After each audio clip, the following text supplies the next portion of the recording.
Chapter 26. There were no telephones, but word spread quickly through the small town. By the end of the day, everyone in Green Lake heard that the schoolteacher had kissed the onion picker. Not one child showed up for school the next morning. Miss Catherine sat alone in the classroom and wondered if she had lost track of the day of the week. Perhaps it was Saturday. It wouldn't have surprised her. Her brain and heart had been spinning ever since Sam kissed her.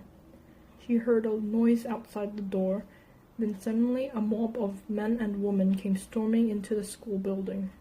They were led by Trout Walker. "There she is," Trout shouted. "The devil woman." The mob was turning over desks and ripping down bulletin boards. "She's been poisoning your children's brains with books," Trout declared.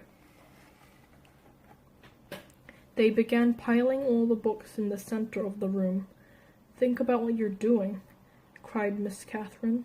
Someone made a grab for her, tearing her dress, but she managed to get out of the building. She ran to the sheriff's office. The sheriff had his feet up on the desk and was drinking from a bottle of whiskey. "Mornin', Miss Catherine," he said. "They're destroying the schoolhouse," she said, gasping for breath. "They'll burn it to the ground if someone doesn't stop them." "Just calm your pretty self down for a second," the sheriff said in a slow drawl, "and tell me what you're talking about." He got up from his desk and walked over to her. "Trout Walker has—" "Now, don't go saying anything about Charles Walker," said the sheriff. "We don't have much time," urged Catherine. "You've got to stop them." "You're sure pretty," said the sheriff. Miss Catherine stared at him in horror. "Kiss me," said the sheriff.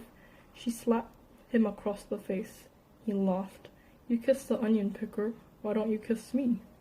She tried to slap him again, but he caught her by the hand. She tried to wiggle free. "You're drunk," she yelled. I always get drunk before a hanging." "A hanging? Who?" "It's against the law for a Negro to kiss a white woman."